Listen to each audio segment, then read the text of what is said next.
Top of the day, beautiful people. Top of the day. All right. Can't even be that long. You know, I really should just run upstairs and grab my charger cord. I just looked at my phone. I thought I had it plugged in all night. Apparently, I didn't.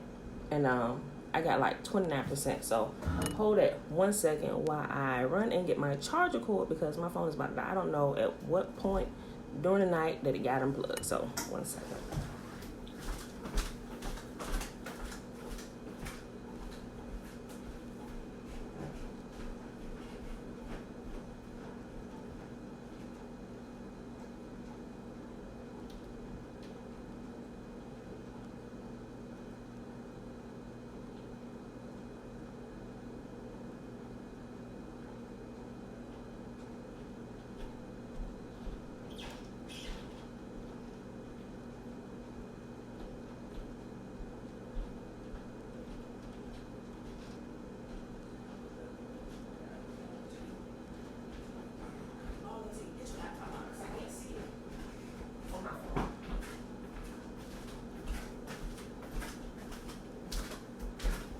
All right, people, hold on.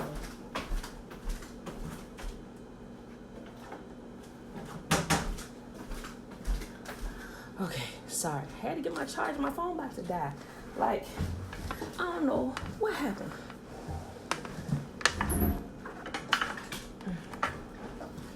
Okay. Yeah, like, whew, I don't know. Maybe they were putting the furniture in with it. I don't know. But they told us not to do that. Exactly. I don't know that they followed directions or it's that company that came. Darn it. Best Robert, Best Robert. All right, y'all, this is kind of crazy. I'm going to have to do it like this today. Okay. I had to sit inside my little thing because with my charger cord, it's not staying up straight and it's falling over. So glad I had this little planner right here. The who?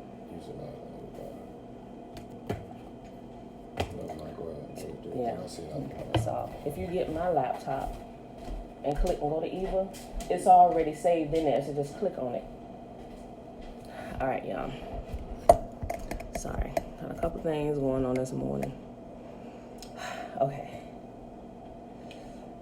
All right. Happy Tuesday, people. Happy Tuesday. It is April the 7th, 2020, day 117. Hey, we're in a day of preparation. You need to prepare all your food early. If you're celebrating Passover, I would highly recommend y'all keeping y'all's command by celebrating Passover. Because at sundown, we begin a Sabbath day, meaning no working, but our food should be prepared by then so we can eat. Remember, it's a memorial feast, and it's to be eaten before midnight. The next day is also a Sabbath, so we got 2 Sabbaths back to back. Wednesday, because Wednesday begins the first day of the Feast of Unleavened Bread. Remember, the first day and the last day of the Feast of Unleavened Bread are Sabbaths. So technically we got 1, 2 this week, 1, 2, 3.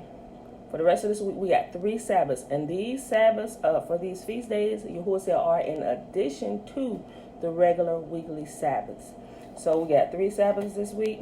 Today, starting at sundown, Wednesday, and the regular Sabbath Friday at sundown. The next week, the last day of Feast of Unleavened Bread begins Tuesday at sundown and ends Wednesday at sundown.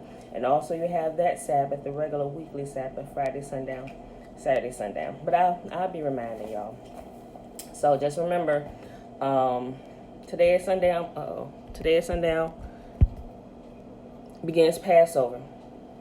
And if y'all have not read Exodus, I would highly recommend y'all go read it. Get familiar with the story. Everybody should know it. Even if you don't watch 10 Commandments, you should be familiar with the story, y'all. Okay, so, and I'm gonna be quick today. I ain't gonna really run my mouth. I'll be posting enough. 1 Chronicles 14, 15, and 16, y'all. That is our reading for today.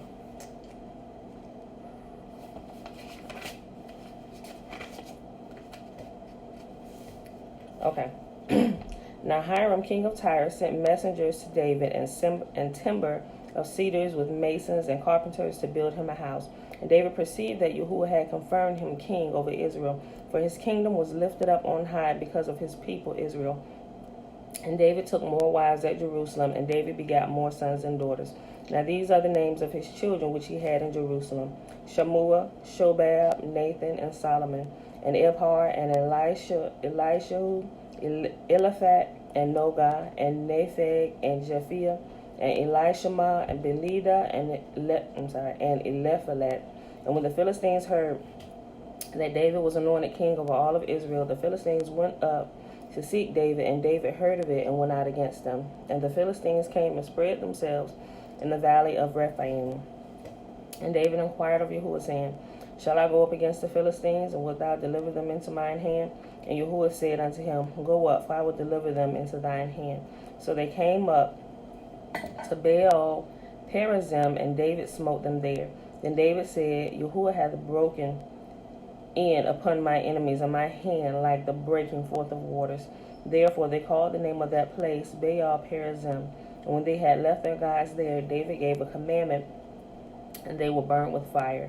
And the Philistines yet again spread themselves abroad in the valley. Therefore David inquired again of Yahuwah, and Yahuwah said unto him, Go up not after them, turn away from them, and come upon them over against the mulberry trees. And it shall be, when thou shalt hear the sound of going in the tops of the mulberry trees, that then thou shalt go out to battle, for Yahuwah is gone forth before thee to smite the host of the Philistines. David therefore did as Yahuwah commanded him, and they smote the host of the Philistines from Gibeon even to Gezer. And the fame of David went out into all the lands, and Yahuwah brought the fear of him upon all the nations. Okay. First Chronicles chapter 15. And David made him a house in the city of David, and prepared a place for the ark of Yahuwah, and pitched for it a tent.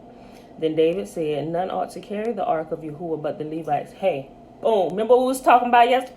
Remember what we was talking about yesterday about Uzzah? Listen, right here. Of course, it had it before, but I'm gonna just read it again. Verse 2.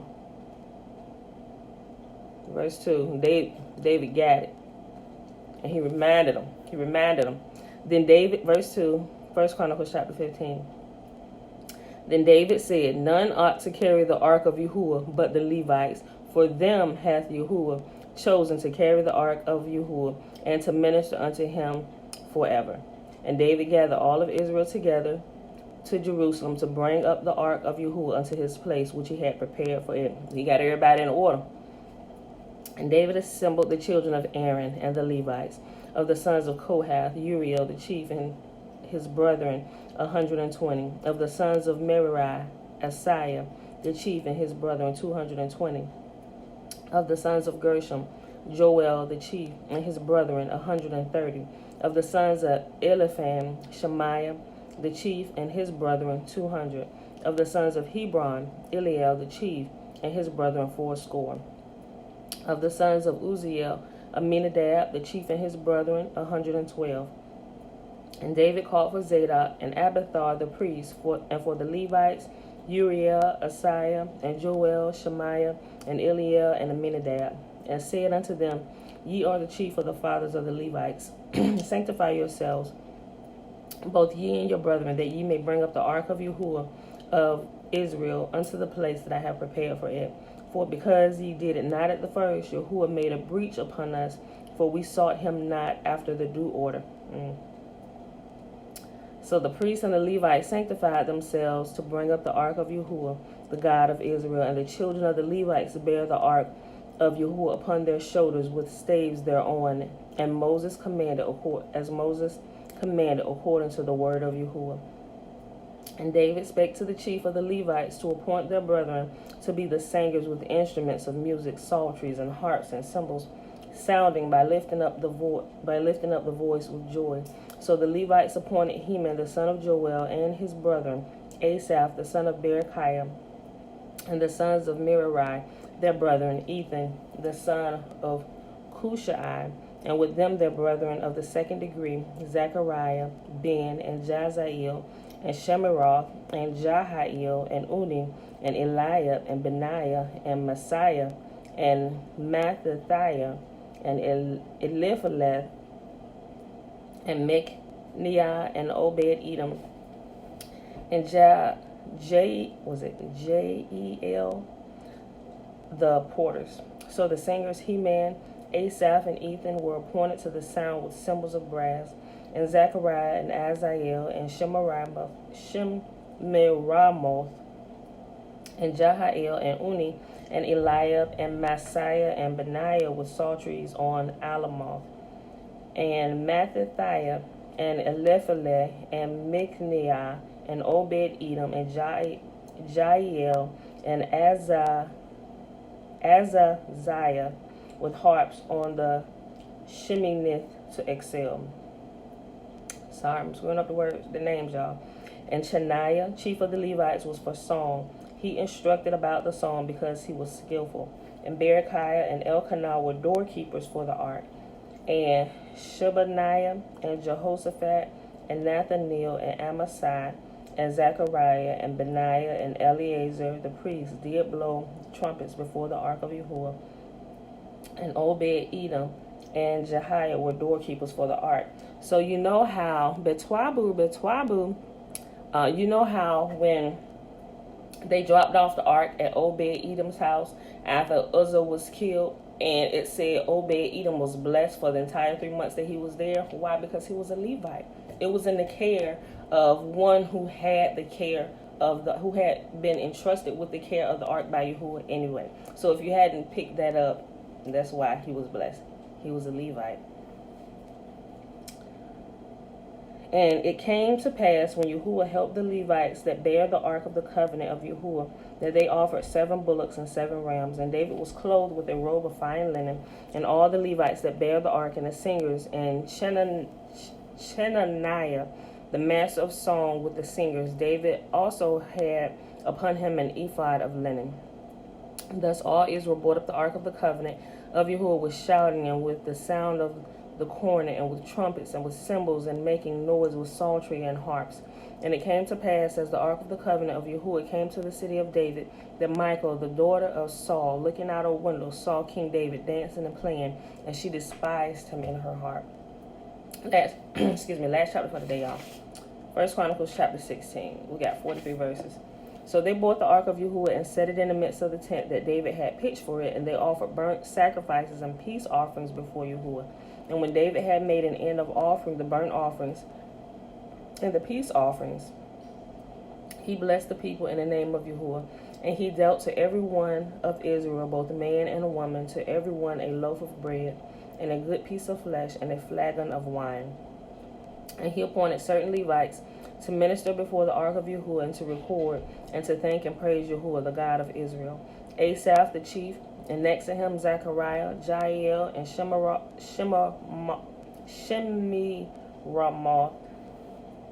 and Jahiel, and Mattithiah, and Eliab, and Benaiah, and Obed Edom, and Jael with psalteries and with harps. But Asaph made a sound with cymbals. Benaiah also, and Jahaziel the priest with the trumpets continually before the ark of the covenant of Yahuwah. Then on that day David delivered first this psalm to thank Yahuwah in the hand of Asaph and his brethren. Give thanks unto Yahuwah. Call upon his name. Make known his deeds among the people. Sing unto him. Sing songs unto him. Talk ye of all his wondrous works. Glory ye in his holy name. Let the heart of them that rejoice seek Yahuwah. Seek Yahuwah and his strength. Seek his face continually. Remember his marvelous works that he hath done, his wonders and the judgments of his mouth. O ye seed of Israel, his servant, ye children of Jacob, his chosen ones. He is Yahuwah, our God. His judgments are in all the earth. Be ye mindful always of his covenant, the word which he commanded to 1,000 generations, even of the covenant which he made with Abraham, and his oath unto Isaac, and have confirmed the same to Jacob for a law, and to Israel for an everlasting covenant, saying unto thee, I will give the land of Canaan, the lot of your inheritance, when ye are but few, even a few, and strangers in it. And when they went from nation to nation, and from one kingdom to another place, he suffered no man to do them wrong. Yea, he reproved the kings for their sakes, saying, touch not mine anointed, and do my prophets no harm. Sing unto Yahuwah, all the earth. Show forth from this day unto his salvation. Declare his glory among the heathen, his marvelous works among all the nations. Let me just bring out something we mentioned these yesterday. Remember how I was telling you that people a lot of times take scriptures out of context? He said, touch not my anointed, do my prophets no harm. He's talking about Israel. If you're talking about if some true injustice is truly being done and it's the son and daughter of Jacob, then it may apply. But you don't, and even the people or the prophets or the teachers or the pastors themselves, they might try and get in a pulpit or something or wherever they are and defend themselves and say, remember, Yahuwah said, touch not his anointed and do his prophets no harm. You might as well just go on and sit down somewhere, because he probably not even talking about you, because Yahuwah's prophets and stuff, they don't even defend themselves. Yahuwah just come in and do what he needs to do when he needs to do it on their behalf. So when he's talking about it, he said, and he explained it right here, said, touch not my anointed, do my prophets no harm. He was talking about his people, the sons and daughters of Jacob, the children of Israel.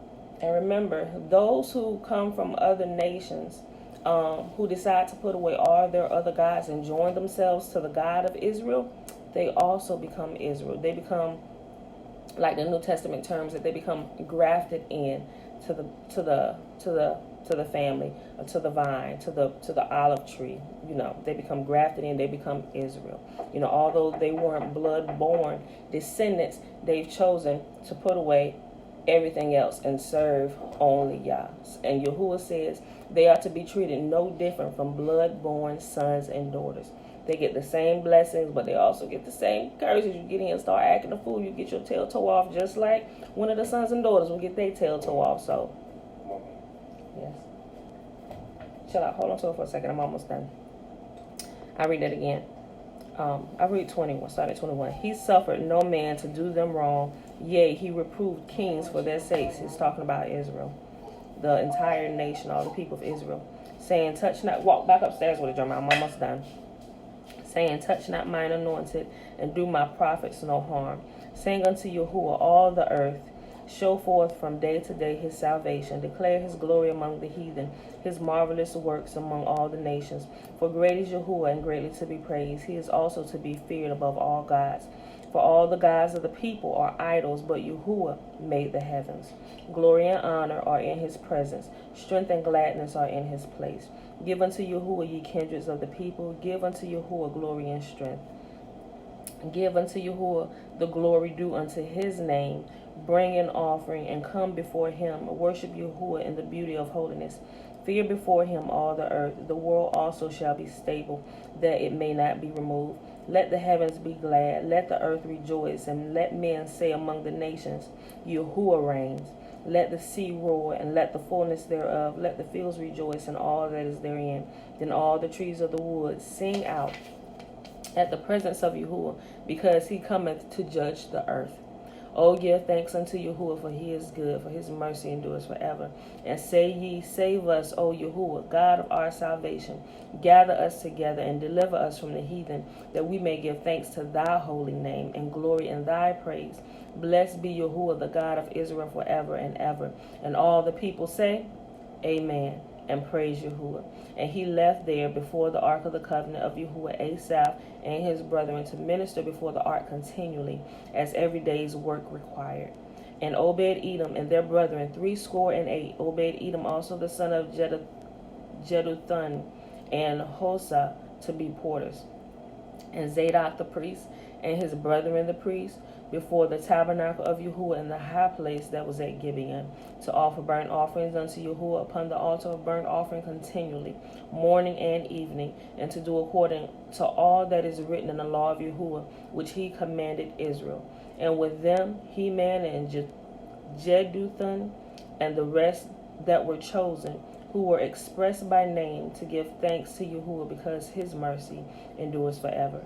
And with them Heman and Jeduthun, with trumpets and cymbals, for those that should make a sound, and with musical instruments of Yahuwah. And the sons of Jeduthun were porters. And all the people departed, every man to his house, and David returned to bless his house. And that, my beautiful people, is our reading for today. If you keep seeing me reaching over like this, is because My phone was about dead and I didn't even realize it this morning. You know, I was listening to the Bible. I was in the shower and pulling myself together, but I hadn't checked to good morning, auntie, top of the day, betwabu, betwabu. I didn't think to check the battery, but I just plug it in, sit it over my nightstand or whatever. But somehow during the night, and it's probably one of my kids that came to clam into the bed with us, they must have kicked the cord or something. I don't know how it happened, but when I got down here and I hit live, I checked my battery and it said I was on like 29%. I'm like, because I'm always on 100% when I come down here. I'm like, what?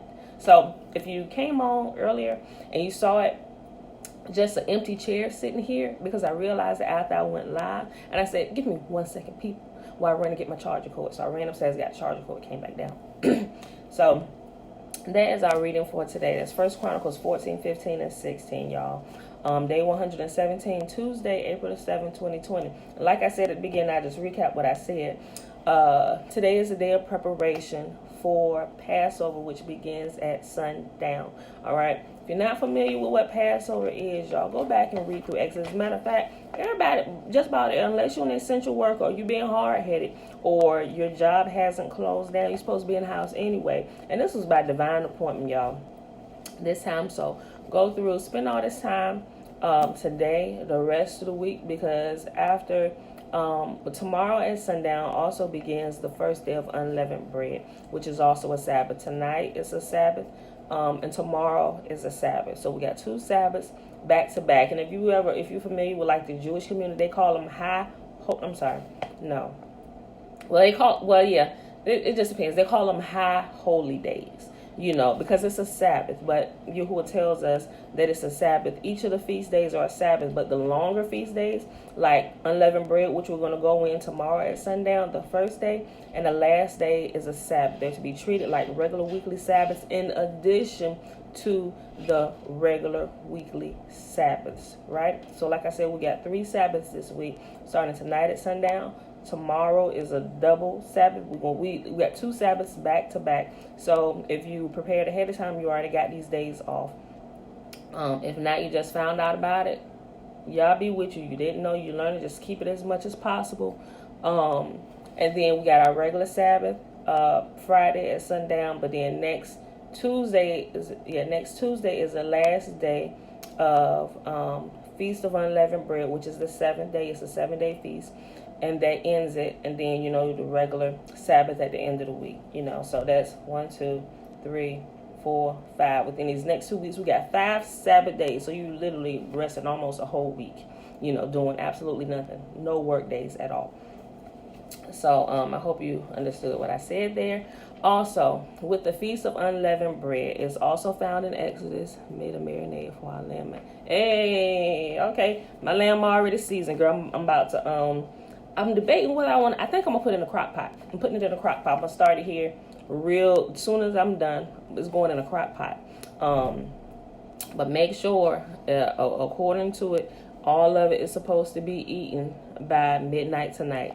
If you season the lamb and it's too big, you don't think your entire household going to eat it all, cut off whatever you think ain't going to be eaten, put it in the freezer early before sundown. That way you ain't got to worry about it. Ain't nobody got to be stuffing themselves, you know.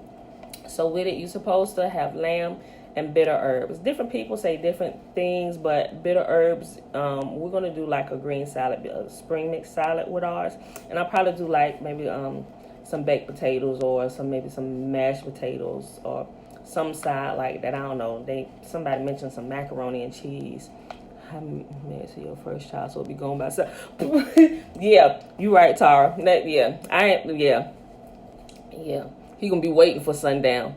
So, but yeah, you start eating, guys. Remember, Passover starts at sundown.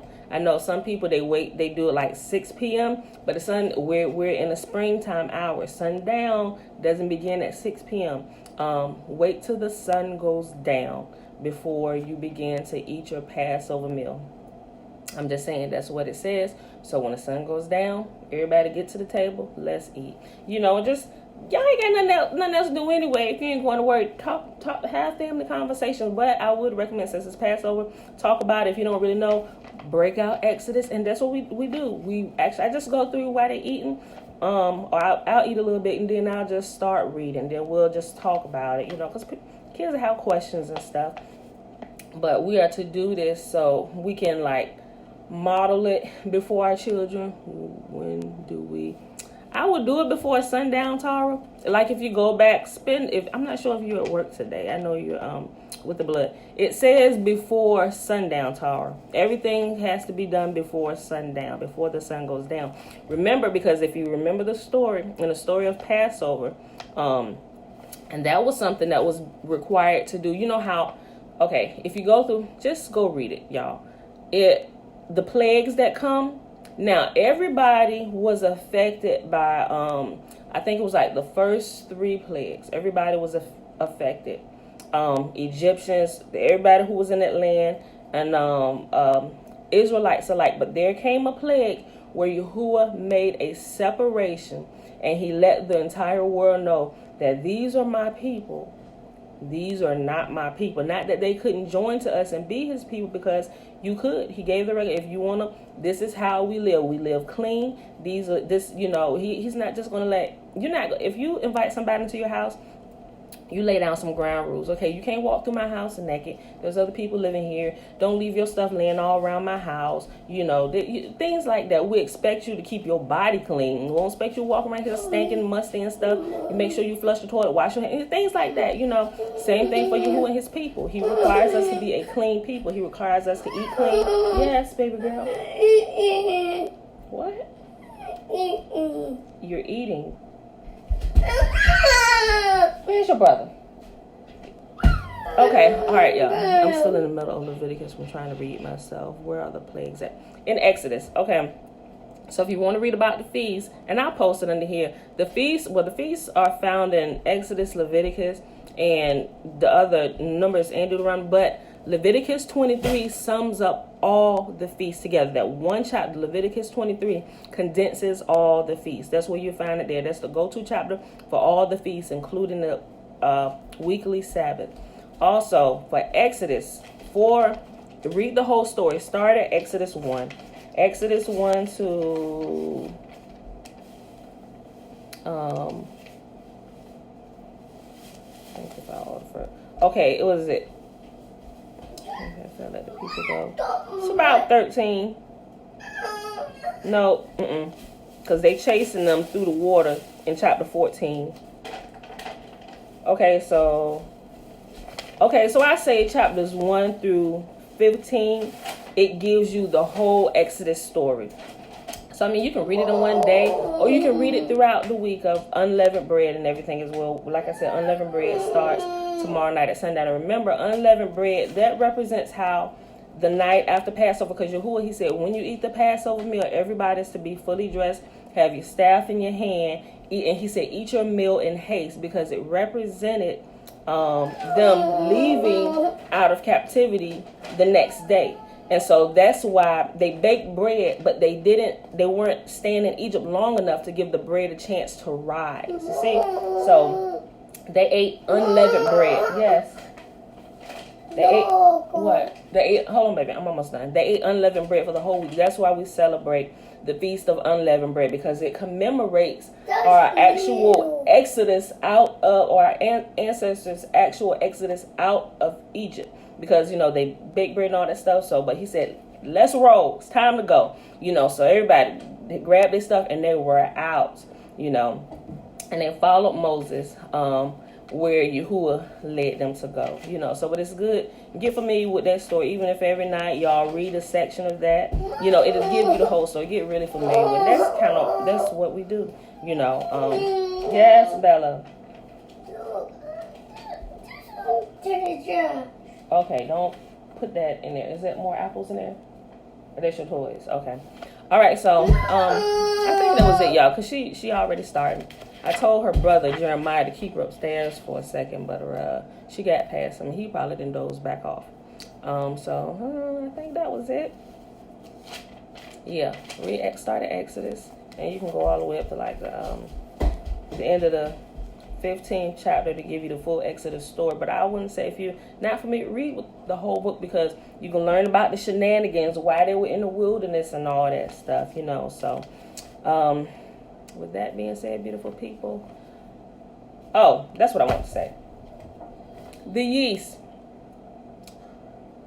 Also, this Feast of Unleavened Bread, all this week, we're not supposed to have any yeast products in our home. So if you haven't eaten up all your bread and all your snacks with yeast and stuff in it, get it out on the table, on the counter, and let your kids go ham. Just let them eat it. If y'all can't, if it's too much and you can't consume it all, give it away if it hasn't been unopened, or throw it away, people. You know, I would say, I would keep to you, and this is me, simply because I'm a stickler for rules, and I don't like getting in trouble, you know. So I like to stick to stuff as much as possible as I understand it. So Scripture tells us that during this week of unleavened bread, there's to be no yeast found in our homes. Matter of fact, in another place it says, during this feast, there shall be no yeast found in the land of all my people. But since we only have control over our own households right now, and our own businesses and our vehicles, we should be diligent to make sure our homes are cleared of yeast from the things that we can control during this feast of Yahuwah. You know, so just read the ingredients on the back of stuff if you're not sure, and then do away with it or eat it. You got till sundown. You know, there are some things that are like leavening agents that you have to combine it with other stuff for it to get that effect. I'm not 100% sure. That I'm honest about, because I've been looking places. Some people, they just err on the safest side and they just get rid of all of it. You know, they get rid of there's like baking soda and baking powder, and that's the two, because I have both of them here, and I'm like, I haven't really thought about those before, but somebody asked me about it. But shucks, and Father forgive me if it is. And for these last couple of years, I've been having baking soda, baking powder. I didn't realize somebody brought it to my attention, but this year I think I'm going to err on the side of caution. I'm going to just chuck it. You know, y'all willing, I'll just buy some more baking powder and baking soda later after the feast. Jiffy cornbread. I have Jiffy cornbread and it doesn't have yeast, so does that count? If it doesn't have yeast, but it doesn't have yeast, I think, I don't know. I haven't read the back of it. Read it, Tara. I think it's the egg that causes it to rise. I would need to read the back of the box, Tara. Read the ingredients. You know, if you're not sure about some ingredient, Google what it is. You know, Google is really good for that. Google the ingredients to make sure there's no, you know, I don't think the corn, based on me making cornbread sometimes without eggs, it doesn't rise. It's like a flat cornbread. So I don't think the Jiffy mix in itself has any yeast in it, because it will not rise. Whatever the level of that wet mix is in your pan, if there's no egg in it, it's going to stay that level. It doesn't rise. But if you put egg in it, it will rise. Egg is not necessarily yeast, but when you mix it with the milk and stuff, it causes it to rise, but there's no yeast, so I think it's safe. Yahuwah specifically said yeast, you know. So I was packing it all up. Had yeast. I was packing up all the stuff that had yeast in it. Yeah. So if you're not sure, read it. That's why some things, if I'm like really iffy about now, I can't. If I'm like, Father, yeah, you know, and if I don't hear an answer from him, I'll do away with it until afterwards. I just don't like taking chances with stuff, you know. So some people are like, too meticulous, but we're supposed to be that way in our life anyway, and it represents the sin. It represents us, like us going through our house, meticulously going through our stuff and the seasons and ingredients. It represents us and going inward, looking at our own lives. What's the problem? Jeremiah won't open the door? Go tell him I said open the door and let you in. Go tell him I said let you in. Okay, you want to give me a second? I'm almost done with the video, and then we'll go upstairs, or I'll cook you something to eat. You just chill for a second. Oh, she's doing a motion, y'all, so we gotta hurry up. Yeah, so but it represents you turning inward, looking at your life. Hold on, you know what? Go upstairs, baby. Go. We're not doing this. Go. Yeah, hush. You gotta go stand here and just whine. Okay. There she go. Y'all hear it run off. Little girls, first thing in the morning, act like she woke up on the wrong side of the bed. She mad because Jeremiah, he won't let her back in the room. But anyway, it represents us being meticulous, going through our house, pulling out the yeast products, things that have yeast in them, so we could be obedient to the command. It represents us turning inward, looking at our lives, considering our ways. What shouldn't be there? We need to get rid of stuff, so that we can keep Yah's commands, that we don't defile ourselves and we can walk clean and pure and upright. Yahuwah said, be holy because I am holy. Be set apart because I am set apart. You are my people. You are my bride. I expect you to be clean like I am clean. Granted, he helped cleanse us up and stuff, but there are some things we have to do. Faith without works is there. You can't just believe yes, but still going on living like a friggin' pig. You can't do that. There's a part you have to play in this relationship with Yah. He said, meet me here and I'll get you the rest of the way. So he lays out those instructions for us, and they are not hard. His commands are not hard. They are not grievous. That's why we're reading through the Old Testament, so people can see, because most people just read in the New Testament and they have no clue how to live it. All they get is the yes. All they get from the New Testament, all they get from the New Testament is yes, I got faith, name it and claim it, I believe it. Not that that's the only thing that teaches, because it says, if you love me, don't just profess your love me, but keep my commands. Those who love me, keep my commands. Where are those commands found? Back in the Old Testament. Let's see what they say. Yahuwah say, I am merciful, I am compassionate, I change not.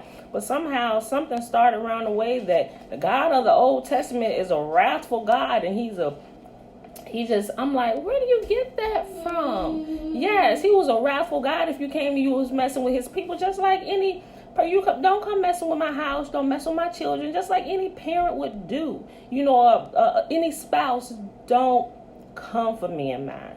And that's how he is. Granted, there's also correction when we out here acting a fool. You can't live in my house and do what you want to do. So and that's why we're here doing it. I'm like a pillar post in a community. We here constantly. Let's just read. That's what we do. We just read through it. And it's something that's been taken out of context over the years, or things that I know is constantly being taken out of context that people don't necessarily understand or have been taught wrong about it. I'll bring it out, because everything here, most of what's here, it gives you the interpretation right there. Like I said, one of the famous chapters that's taken out of context is in Daniel, and about the final kingdom that rules and reigns and stuff, and the interpretation of the Son of Man. It gives you the interpretation of who that Son of Man was in the verses that follow it. It said this. It goes on. It gives you the description of who the beast was. The different beasts were. 4 different beasts. And it said, we saw one who rose like the Son of Man and came and took the rule and reign. But if you go down further, they said, here is the interpretation thereof, Daniel. The beasts are the 4 kingdoms, meaning there are multiple peoples, not one animal or one person. It's a kingdom full of multiple people. And the one who looked like the Son of Man are the saints who rose up and took the kingdom and ruled forever with Yah. It wasn't one person. It was the kingdom of Yahuwah's people. They are set apart to be the rightful rulers upon the earth, because they walk in righteousness. They live their lives in righteousness. They walk with Yah so they can learn the ways of righteousness and right ruling and how to treat people. So all this time they have to stick with these laws, rules, and commands, because if you're going to rightfully rule with the king, if he's going to give you cities to rule over and provinces to rule over, you have to know how to rule. You have to know how to rule righteously. And that's why Israel must return to Yahuwah's commands. If you don't return to his commands, you become a vagabond in the land, and you lead people astray, and you cause them to sin, just like all the kings of Israel and Judah who were uprooted, because they caused the entire nation of Israel, of Yahuwah's people, to sin and turn away from him. So now a once righteous nation has become a horror in all the land. Repent, Israel. Repent, Yahuwah's people, and return to his commands. All right, y'all. So with that being said, we are done. So go ahead and read the blessing. What a blessing found, y'all. Right. Numbers chapter 6. Verses 22 to 27. And Yahuwah spake unto Moses, saying, Speak unto Aaron and unto his sons, saying, On this wise ye shall bless the children of Israel, saying unto them, May Yahuwah bless us and keep us. May Yahuwah make his face to shine upon us and be gracious unto us. May Yahuwah lift up his countenance upon us and give us his peace. And they shall put my name upon the children of Israel, and I will bless them. That's what Yahuwah said. He said, you put my name on them like this, and I myself will come and bless my people. All right, y'all. So with that being said, I love you. Finish preparing for Passover tonight. Remember, it's going to be a Sabbath. The next day is going to be a Sabbath because it begins the first day of the Feast of Unleavened Bread. First day, last day of Feast of Unleavened Bread are Sabbaths. No work days. Prepare your meals early so you can rest. All right, y'all. With that being said, we done. I love you. See you. Oh, I should have addressed this. I was about to say it. Okay. Because we rest on Sabbath days, y'all. I won't see you again until... I won't see you tomorrow because we start the Sabbath Passover at sundown. And the next day goes into a Sabbath. I will not see you tomorrow. I will see you Thursday morning. All right? I'm glad I caught that. So, I'll see you guys Thursday morning. Peace.